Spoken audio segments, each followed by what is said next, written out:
What's up, everybody, and welcome back to the Sports Prodigies podcast with your hosts. I'm Aiden. And I'm Jeremy.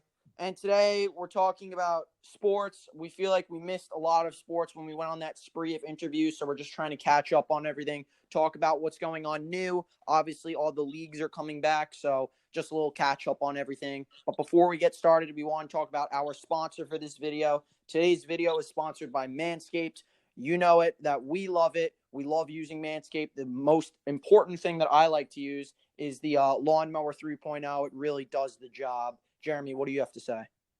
Yeah, like you said, the Lawnmower 3.0, it really does the job. Also, I think the ball deodorant is another great product that they have. And really just all of their products are really good. Yeah, and to get your own Manscaped, please use the code capital SP2020 to get 20% off and free shipping. It helps out Manscaped, it helps out us, and it also helps out you. They're great products I want to recommend for all. And I've really never found a better product to use than Manscaped. So to get into it, first thing we wanted to talk about, I know it's been a while since this happened, but Derrick Henry signed a 4-year, $50 million extension with the Titans. Obviously, there's a lot to talk about here. Titans had a pretty good run in the playoffs. Jeremy, you want to start on this? Yeah, sure. So the Titans, I think, kind of played this one wrong here because they signed Derrick Henry to a long-term extension, and they also signed Ryan Tannehill to a long-term extension. So what was the point of franchise tagging Derrick Henry? What they should have done, in my opinion, is if they're always going to sign Derrick Henry to this extension, because they didn't know back then that they were going to sign the terms, but they didn't just find it out right at the deadline. You know what I mean? Like they have to have some knowledge that they're going to get a deal done. Obviously, and I agree with you fully on that. And they signed Tannehill to a long-term extension, but I don't know if Ryan Tannehill is a franchise quarterback for the next 4 years. I've seen him play one good season of football, or one half of a season of football, and in the playoffs, he really didn't do anything. He wasn't asked much, and they really just pounded the ball with Derrick Henry. And now they have Tannehill locked up for, I think, another 4 years. Why not franchise tag Tannehill, make him prove himself that he is this franchise quarterback that you want, and then you can sign him next year. I agree with you on that. And just going off it, Derrick Henry is one of my favorite players in the NFL. I just love how hard he works, and I think it shows off on the field so much. But getting into this, I think it's ridiculous. If I was Derrick Henry and I saw they signed Tannehill, I'd be very mad. And in the end of the day, you are getting your money. You're getting paid $50 million. But another thing that I feel like a lot of people are missing is that obviously this guy showed how good of a player he is. But this is like his first season being like really, really good. He obviously showed it 2 years ago, the second half of the season. I know he had 4 touchdowns against the Jaguars. The guy's good, but something that a lot of people miss is that he's very injury prone. He's huge. And he's a running back. And he's a running back. And let's be real, running backs don't have a huge life in the NFL. Well, that and at the end of the day, you can find a good running back. You can find a good running back in the 4th round, 5th round. You can find a good running back as a free agent. Running backs aren't hard to come by. Like it's one of the positions where it's not hard. You're going to have a good running back most of the time. It's more about the O-line. Obviously, and Titans O-line is very good, but let's not take away. And I'm speaking off of you too. We're not taking away. He's an amazing running back. I think he's easily top 10, possibly top 5 in the league with what he just did last season. So we're not taking away his skill. We're just saying it's very easy to find a running back. But this guy obviously got paid. And getting back to it, I don't think Tannehill is good enough. Mm-hmm. Like the guy threw for 180 yards every game when Derrick Henry ran for 180.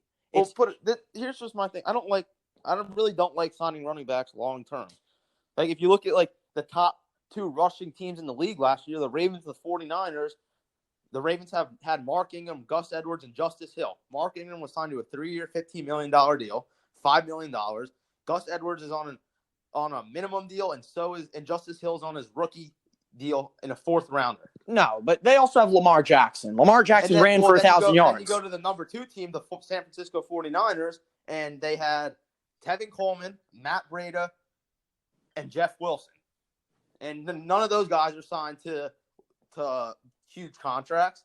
You go to the Seattle Seahawks, Chris Carson, Rashad Penny. You hear what I'm getting at? I obviously understand, but I think, and I think you think this too.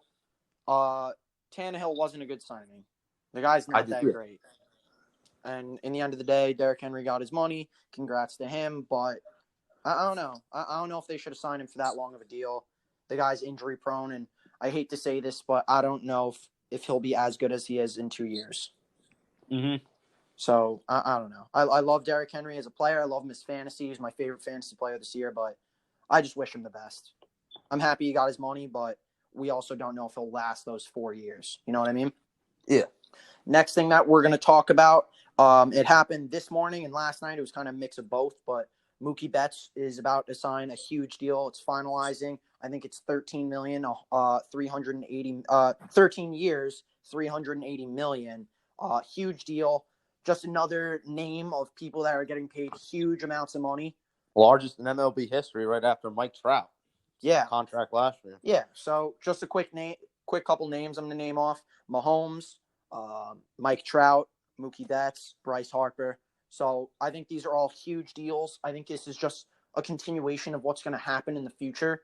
People are just getting paid so much money to play sports, and I'm not taking away from Mookie Betts. He's one of the best players in the MLB. Just got traded to LA, so I think it's great of LA to lock him down. I think LA has a great squad, but definitely interesting to see. Congrats on Mookie. I can't really say much more. Guy's getting paid the bank. So what do you have to say, Jeremy? I mean, I think you covered most of it. There's really not much to say. Most of these athletes are getting paid, and Mookie Betts is just the latest one to do that. He's one of the best players in the MLB, and I mean, superstars get paid, I guess. Yeah, and what's crazy to see, and I talk about this with Jeremy a lot on the side, but if Mahomes, and this doesn't have to really do with Mookie Betts, but Mahomes is getting paid $500 million in the year 2020, I only wonder what somebody's going to be getting paid in 2030. And that's just what we need to wait and see for, and I'm excited to see that. It's crazy, I think. Somebody getting paid $500 million to play a sport.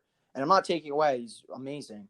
But it's just like, it's crazy. Also, big day tomorrow for baseball fans. Opening day. Yeah, it's opening day, and we're very excited for opening day. We'll definitely give some updates in upcoming podcasts that we're not doing interviews in. But it's opening day. I know a lot of people are excited. I'm excited to see. And a lot's going to show. I can't wait for it. I've missed sports, and I can't wait for them to be back. So I'm definitely excited. I know Jeremy's excited. So let's get ready for opening day.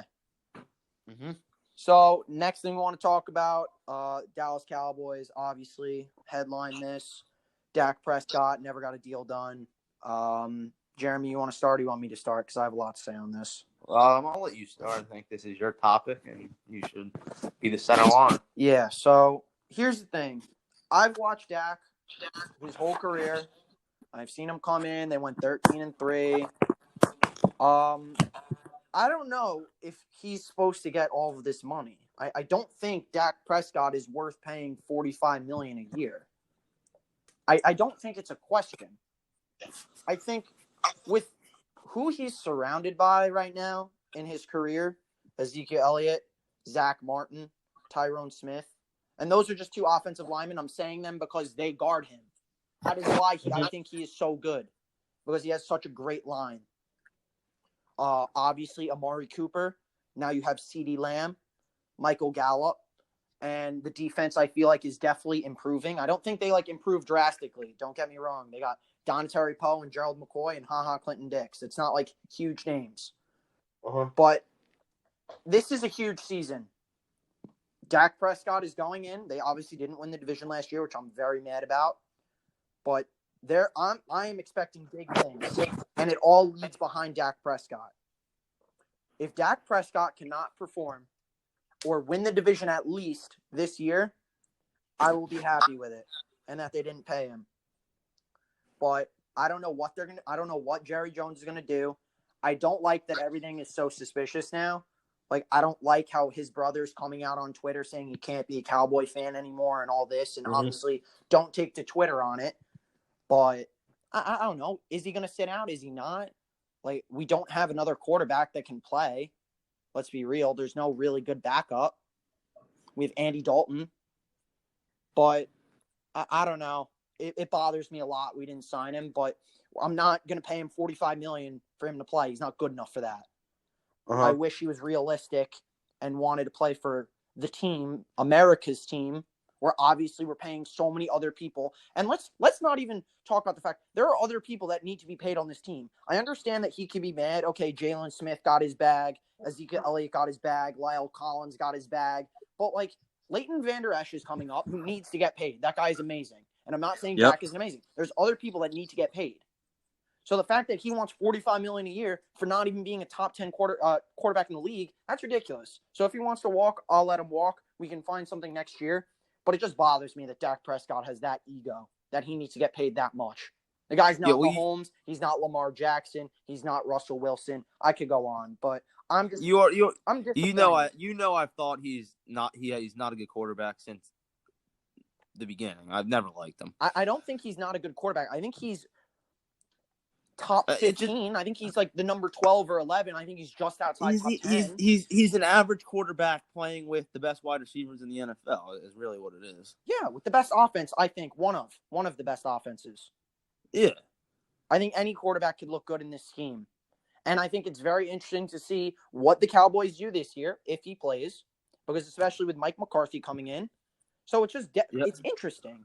I just want to see what pans out, and I think what I want Dak to do is go 13-3, 12-4, 14-2, whatever, and also, some number like that, and put Jerry Jones's hand in his mouth. At the end of the day, what has Dak Prescott won? He hasn't won anything. You're right, man. He won Rookie of the Year, but that's really it. But I mean, team-wise, obviously. Also, Zeke should have won Rookie of the Year that year. He should have, definitely. But I don't know. You have to get over it. We have to move on. I hope the guy plays this year, because I think if he doesn't, it's going to be a shit show this year. Yep. I think he's a huge part of the offense, but I also think he's not worth $45 million. And I'll say that over and over again. But yeah, is there anything else you want to say, Jeremy, or we want to move on to the next topic? No, we can move on. Okay. Second to last thing I want to talk about, I feel like it's kind of died down in the last week or two. But Jamal Adams, there's still huge things going on with this guy. The guy I saw on Instagram, he put out like a top 7 teams he wants to go to. And obviously with me being a Cowboy fan, I love seeing that. I think Dallas was either 1 or 2. The guy I think was born in Texas. I don't know what he's going to do, because I've heard Le'Veon Bell come out, and obviously Le'Veon Bell isn't going to say Jamal's leaving, but Le'Veon Bell wants to say Jamal is staying with the Jets. I think he's the biggest part of the Jets, but I don't think he wants to be there. He could say whatever he wants, but I think the guy just doesn't want to be there anymore. So what do you want to talk about? Yeah, it was kind of shown in that video where there were those fans yelling at him to come to Dallas, and he said, "I'm trying." You seen that? Yeah, and I love that. That made the highlight of my entire week when I saw that. And even though nothing is honestly, but the thing is, the Jets aren't just going to trade him for nothing. Obviously. So, and he wants to get paid also. And how are you guys, like, you're talking about paying all these guys, all these teams, like the Ravens too, the Cowboys, you get Jamal Adams, that's another superstar you have to pay. So you got to choose, who are we paying here now? Yeah, and I'm not saying that what Dak had to do had anything to do with Jamal, but if you think in the back of your head they didn't pay Dak Prescott, you never know what they're doing behind the scenes. You know what I mean? And obviously, as a Cowboy fan, I'm going to say that, but I don't know if anything's going to pan out before the season. I don't know. Like, obviously, any day something can just come up. Like, Jamal's almost done with a deal. The Jets are almost done trading him. But I'm a little surprised there hasn't been much on it lately. But it's definitely died down, I feel like. Yeah. Definitely something interesting to see. All NFL fans, I'd watch out for this. Yeah. All my Jet fans out there that are listening, I hope Jamal leaves. I don't think he wants to be there anymore, but at me in the comments, because I want him on the Cowboys. Last thing, short thing that we're going to talk about. NFL literally came out 10 minutes ago. So obviously the stadiums, the fans are going to be like reduced. It can't be a certain amount, but they just put out that every fan that comes in has to wear a mask. That's something big. Obviously, that's a good sign for the NFL because it's talking about that the season is going to be played. That makes me very excited. I know that makes you excited too, but I don't know, it's just something to look forward to in the future. Something out of sports I just want to talk about. Everybody, please stay safe. Everybody, please wear masks when you're outside. The quicker that this is done, the quicker that this is going to be over and we get back to real life. I just want to wish everybody out there health and safety, and seriously, just be safe. Jeremy, you have anything to say? Yeah, well, on the NFL, having fans wear masks, to be honest with you, I don't think there's going to be fans at any of the games. If you want me to be real. So, I don't know. This news doesn't mean anything to me, really. Okay. That's going to wrap it up today.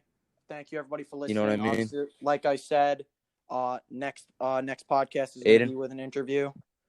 That's it for today. Signing off with your hosts. I'm Aiden and my partner, Jeremy. Everybody have a great day. Thank you.